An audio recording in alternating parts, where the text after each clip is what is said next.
Hey guys. Tonight, we're traveling back to a time when Wi-Fi didn't exist, deodorant wasn't invented, and your career goals were limited to don't die before 30. Welcome to medieval Europe, where you probably wouldn't last a single day as a servant. Now, I know what you're thinking. How bad could it be? I'd work hard, keep my head down, maybe get a raise. Yeah, no. Raises didn't exist. You didn't even own your time. In the Middle Ages, the only people who got to sleep past dawn were rich, dead, or both. Everyone else, they were up before sunrise, not because they were motivated, but because they were property. Your alarm clock, a rooster with anger issues, your mattress, straw stuffed into a sack that smells like every bad decision you've ever made. You don't wake up rested. You wake up itchy, cold, and deeply reconsidering your life choices. Not that you had any. By the time your noble master yawns awake in a silk nightgown, you've already fetched water, lit fires, washed his clothes, and probably prayed you wouldn't die of lung infection before lunch. Being a servant wasn't just about working. It was about not existing properly. You were part of the furniture, invisible until something went wrong. If the bread was stale, it was your fault. If the stew was too cold, your fault. If your master's horse sneezed weird, definitely your fault. And don't even think about complaining. Because back then, human resources was just a fancy way of saying the dungeon. Now, this wasn't like having a bad boss in a cubicle job. This was an entire system designed to keep you in your place, by law, by faith, and sometimes by whip. The church told you obedience was holy. The nobles told you obedience was mandatory. And your body told you obedience hurt. You had no weekends, no wages, no freedom. You served for food, and food usually meant bread hard enough to be classified as a medieval weapon. If you were lucky, you got one bowl of stew a day. If you were unlucky, you got promoted to field work, where you could freeze and starve simultaneously. A fun medieval feature known as efficiency and hygiene. Let's just say you were closer to your own filth than to God. Your hands were always cracked, your nails permanently dirty, and your hair. Let's not talk about your hair. In a world where nobles bathed in milk and peasants bathed in rumors, you were expected to smell like humility. But here's the thing, you didn't just clean floors and wash dishes. You absorbed everything, the gossip, the tension, the fear. You were the silent witness to everyone else's sins. You saw affairs, betrayals, cruelty. And if you spoke, you disappeared. The castle was your world, but also your prison. Every hallway whispered hierarchy. Every step reminded you where you stood beneath the tapestries, beneath the table, beneath everything. You didn't dream of escape, only survival. Because in a world where your name didn't matter, staying alive was the only rebellion you could afford. And maybe that's why you wouldn't last a day. Not because you're weak, but because you know what freedom feels like. A medieval servant didn't. They were born without the concept of choice. Their strength was in submission, their endurance in invisibility. So, tonight, we'll walk in their shoes, barefoot, obviously. We'll start before sunrise, follow their chores, eat their food, and feel the quiet despair that came free with every meal. And when the day ends, you'll understand something terrifying. They didn't survive because they were strong. They survived because they had no other option. So get comfortable, turn down the lights, and let's see how long you last in a world where work wasn't just life. It was your entire identity. Mourning in medieval Europe doesn't start. it attacks you. There's no snooze button, just the sound of a rooster shrieking like it's personally offended by your existence. You sleep in what can generously be called a room, but realistically, it's a glorified storage closet that smells like damp hay and hopelessness. The walls leak cold air, the floor leaks rats, and your blanket leaks. Whatever blankets leak when they've been washed, exactly never. The first rule of being a servant: you don't wake up when you want. You wake up when your master's fire needs lighting, which, tragically, is before dawn. You stumble out of your straw pile, your back cracking like old parchment. Your clothes are the same ones you wore yesterday, and the day before that, and probably the day before that, too. Laundry wasn't a weekly thing, it was a funeral thing.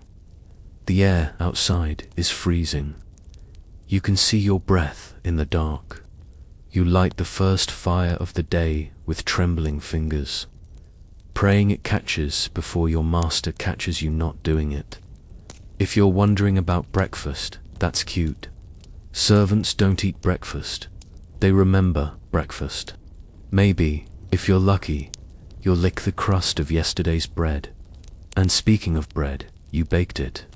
You kneaded the dough last night until your wrists went numb while your noble's dog got the first bite. In this world, even animals had more social mobility than you.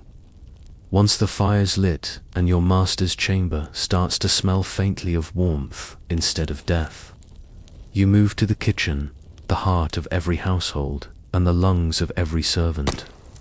The cook's already there, half mad from years of sleep deprivation and second-hand screaming. She doesn't greet you. She just yells orders at you like a medieval auctioneer. Chop the onions. Fetch the water. Don't breathe near. The bread?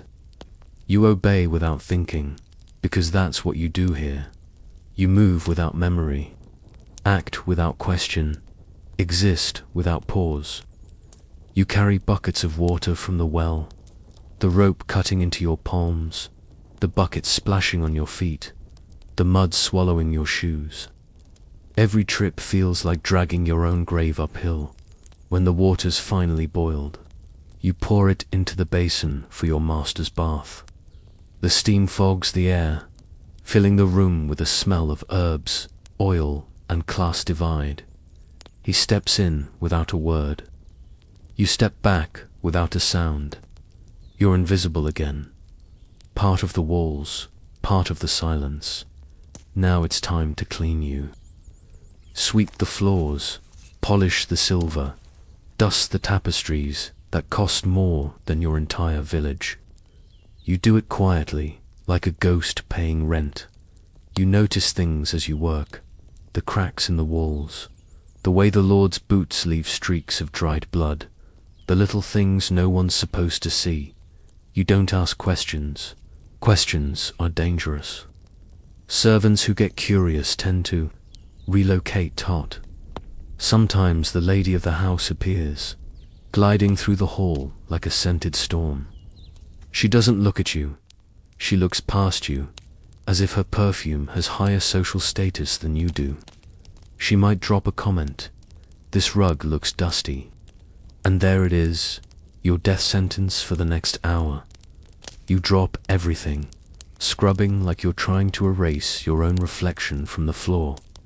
Outside, the sun finally rises. You can't see it, but you feel it, a faint warmth creeping through cracks in the stone. The other servants begin to move faster now, the castle waking up in stages. The stable boy runs past, covered in hay and regret. The scullery maid hauls another bucket, her arms trembling like string. Everyone's tired, everyone's silent. Everyone's pretending they're fine, because the truth is, you can't afford feelings here. Emotions don't clean dishes sometimes. Between chores, you hear laughter, not yours, of course.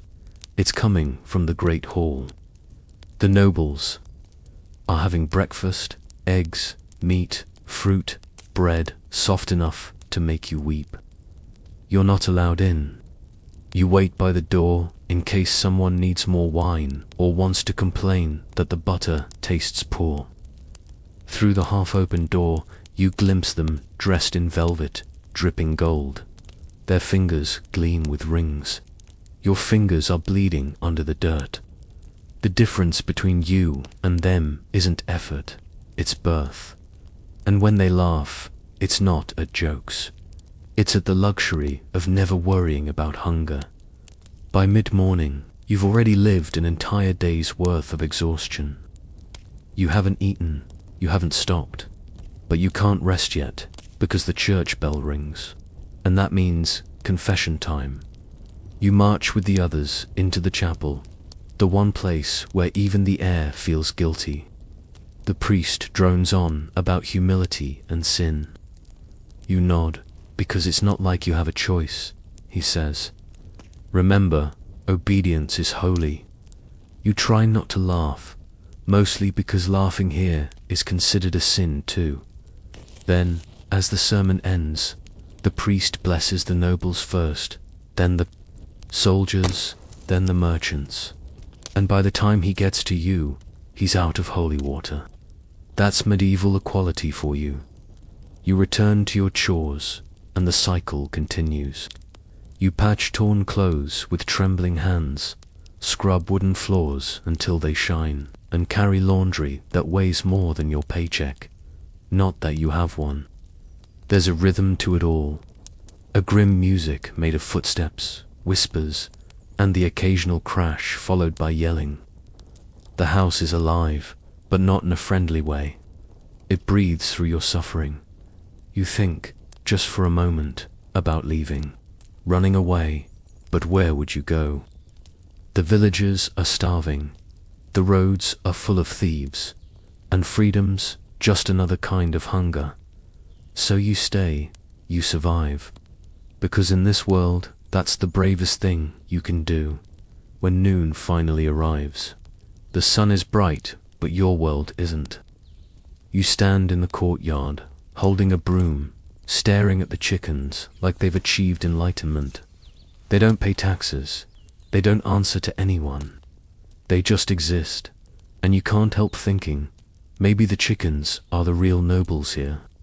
You wouldn't last a day, not because you'd starve or freeze, but because you'd notice. You'd see how cruel the system is, how endless the cycle feels, how little your life is worth to those above you. And once you see it, you can't survive it. The medieval servant didn't have that curse of awareness. They didn't dream of better worlds. They just endured this one. That's what made them strong, and what would make you break. The afternoon doesn't arrive, it lurks. It slides in quietly, through cracks in the stone walls, through the smell of boiled cabbage and burning wood. For you, the servant, there's no sense of time, only the next task. The sun might be high outside, but you'll never know. You live in corridors, kitchens, and cellars, places the light forgets. You've been awake since before dawn, but somehow the day is just beginning. That's the magic of medieval labor. Time stretches like old leather, and every hour lasts a lifetime. The noble family is having their meal again. You don't call it lunch. It's the second event you're not invited to.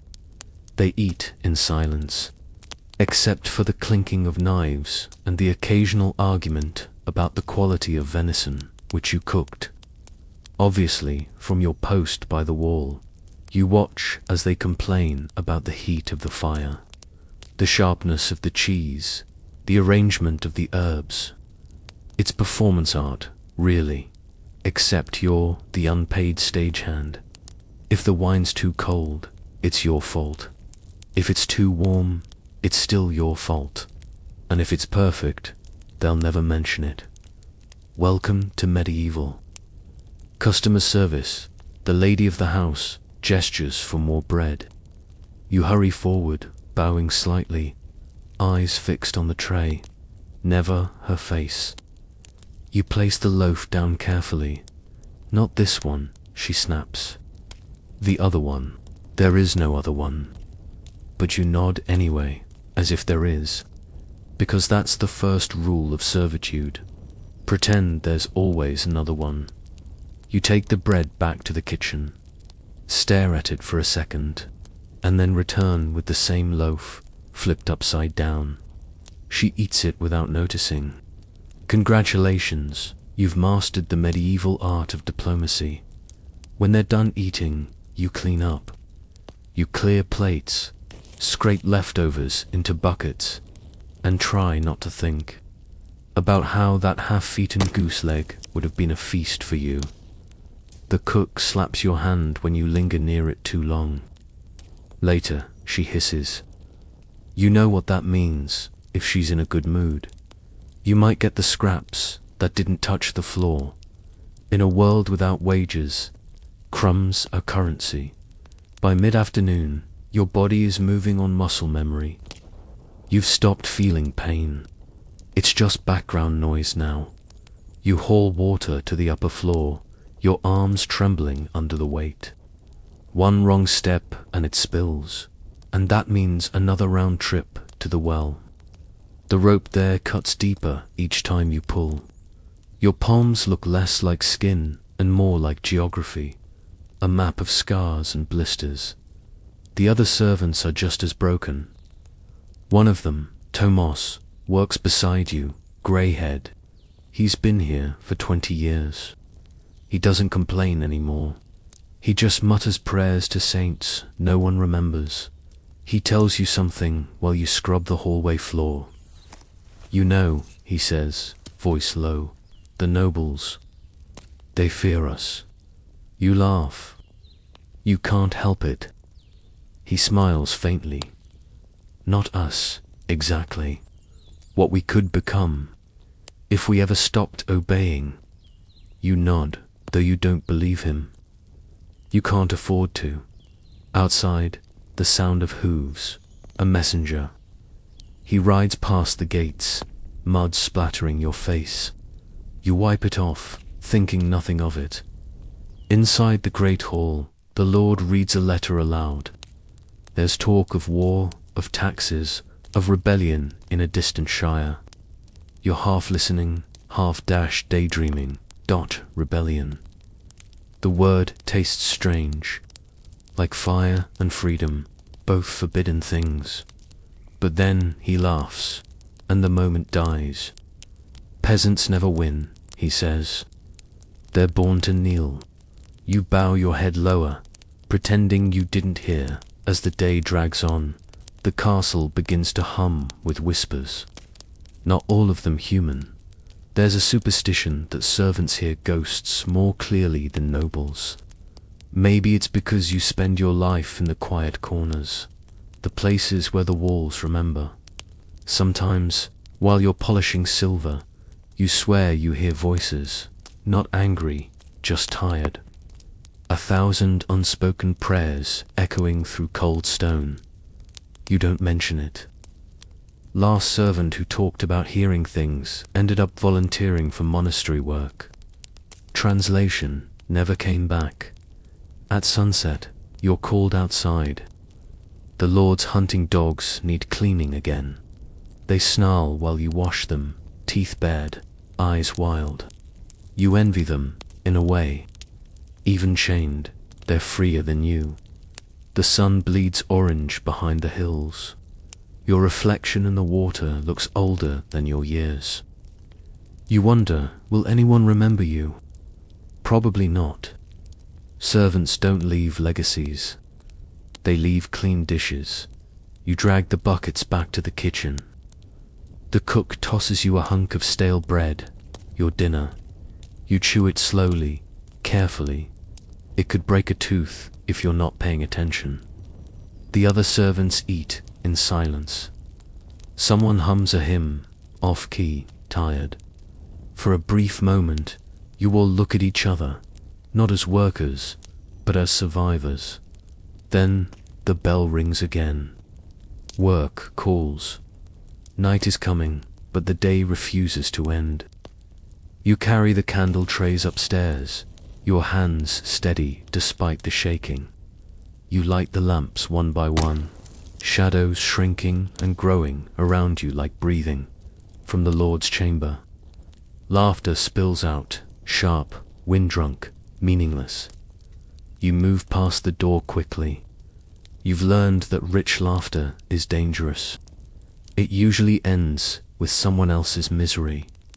Down the hall, you spot Tomas again, leaning on his broom. He looks at you with tired eyes. "Funny thing," he says. "I once thought this job would get easier." You ask him, "Did it?" He laughs once, quietly. "No, I just got slower." The last chore is washing the floors near the chapel. The moonlight spills through stained glass, painting your face in fractured color, red, blue, gold, like God himself can't decide what to make of you. You pause, just for a second, and whisper a prayer. Not to live better, just to keep living. Because that's the secret of servitude. It isn't about loyalty, or faith, or duty. It's about endurance. You don't hope for tomorrow. You just aim to survive the night. Night in the medieval world isn't peaceful.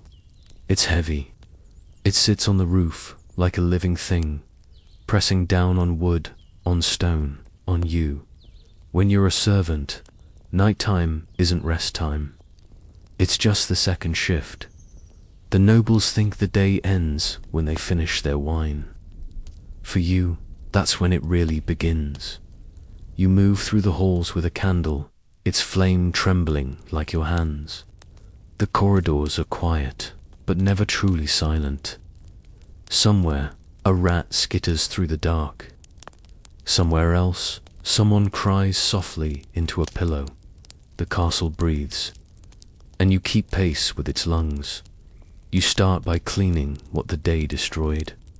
The hall is littered with crumbs, wine stains, and 1,000 tiny reminders that the people you serve will never know how much you do for them. You sweep slowly, the broom whispering across the floor. The sound is almost hypnotic. You could fall asleep standing up if the fear didn't keep you awake, because this hour, this deep, lonely hour, is when you're most vulnerable. You see, the castle changes at night. It's not just the cold or the dark. It's the way everything feels. Awake, the walls creak like they're trying to speak. The tapestries move slightly when you're not looking. And sometimes, you swear the shadows breathe. You tell yourself it's just your imagination. You have to tell yourself that, because the alternative means you're not alone. You walk past the chapel. Its door is half open, flickering candlelight spilling through. Inside, you glimpse the priest still awake, still whispering prayers to someone who might not be listening. You wonder if he's praying for the noble family, or for himself. You've heard the rumors that he knows things, sins hidden under robes and smiles. But you don't ask. You just bow your head and move on. Curiosity has no place in a servant's heart. The kitchen is next. You step inside, and the air smells of ash and grease. The cook has long gone to bed. You clean the pots, scrape the burnt edges, wipe down the tables. Each sound echoes louder than it should. Spoon clattering, cloth dragging, your breath catching. You feel the stillness pressing on your ears, and then a noise. Soft, distant, like someone walking behind you. You freeze, listen. Nothing. You turn slowly, the candlelight quivering, and see nothing but shelves, sacks, and shadows. Your mind plays tricks at night. You know this, but still, you hurry. You've learned that fear isn't something to fight, it's something to obey. Later, you climb the narrow stairs toward the servant quarters. The others are asleep already, bodies sprawled on straw mats, snoring like ghosts with bad lungs. You slip into your spot near the corner, The one closest to the wall, safer, warmer. Maybe you pull your thin blanket over yourself and close your eyes. For a moment, you almost forget. But the castle won't let you sleep yet. There's a sound again, this time from the hallway. A slow creak. Wood bending under careful footsteps. You sit up. No one's supposed to be moving now. No torches, no patrols. Everyone's in bed. You listen, heart pounding in your chest. The steps stop outside your door, and then nothing. No sound, no breath, no movement. You whisper a prayer. It doesn't help. It never does. The silence stretches, long and unnatural. Then, slowly, the footsteps move away. You don't sleep after that, at dawn. When the light finally seeps in, the others wake up, one by one. You look around, they seem fine. No one mentions anything. Maybe you dreamt it, but then you notice the door. It's open, just slightly. And in the dust near the threshold are footprints. Bare ones, small dot. You stare for a long time, then brush them away. Some things are better left forgotten. That's how it goes, night after night. The castle shifts in size. You clean, you hide, you listen. Sometimes you hear laughter, faint, echoing through walls, too thick for sound. Sometimes a bell rings when no one's near it. And sometimes, when you glance in a mirror, you see someone standing behind you, just long enough to blink. No one talks about it, not because they don't believe, but because they do. In a world obsessed with sin, even the ghosts are working overtime. But here's the truth. You don't fear the ghosts. You fear the living, the master's anger, the lady's cruelty, the priest's judgment. Spirits can't hurt you, not like people can, not like hunger can, not like the endless cycle of obedience that's carved your soul down to silence. So you keep going. One more night, one more day, and then another, because that's what being a servant means, to outlast the fear, to serve until you disappear. By the time the sun rises again, the candle has burned out. The wax has dripped onto your fingers, hard and cold. You stand, stretch your aching limbs, and whisper the same words you always do. I'm still here, and somehow, that's enough. The day ends the same way it began, not with peace, but with permission. You don't stop working because you're done. You stop because someone finally decides you can. The castle exhales. The last door closes. The fire crackles low in the kitchen. For a few moments, everything is still, as if the building itself is trying to remember what silence feels like. You stand there, hands black with soot, body trembling from exhaustion. The candlelight paints you in gold, but it's not kindness. It's a cruel sort of poetry, making even suffering look holy. You wipe your forehead with the back of your arm and glance at the bucket, half full of dirty water. It looks like your life, always half done, half dirty, and never really yours. You sit for the first time all day. The stool creaks beneath you, complaining just like your bones dot outside. Crickets sing in the distance. Inside, your stomach growls back in reply. Dinner, if you can call it that, is a bowl of thin stew and a crust of bread hard enough to be considered medieval armor. You eat slowly, because there's nothing else to look forward to. Across from you, Thomas sits in silence, his eyes fixed on the fire. The orange light makes his wrinkles look deeper, each one a year spent scrubbing. Someone else's floor. He breaks the silence first. You know, he says softly, The trick is to forget you were ever free. You glance at him. Were you ever free? He shrugs. Can't remember. Guess it worked. You both laugh, not because it's funny, but because it's the only sound you own. When the fire burns low, you start cleaning again. It's ridiculous, you know. You've cleaned all day, but habits are chains, and yours are wrapped tight. You scrubbed the same table you scrubbed that morning, and the same stain that refuses to go away. Maybe it's wine, maybe it's blood. You don't ask anymore. Every mark here tells a story, but not yours. Yours is the one no one wants to hear. At the far end of the kitchen, the door creaks open. The lady of the house glides in, holding a candle. You bow instantly, eyes on the floor, still awake. She asks, her tone more curious than kind.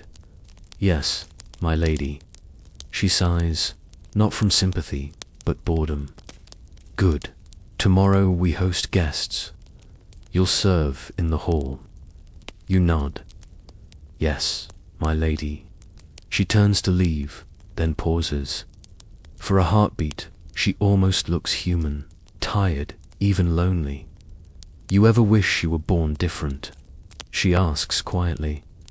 You blink, unsure how to answer. She doesn't wait for one.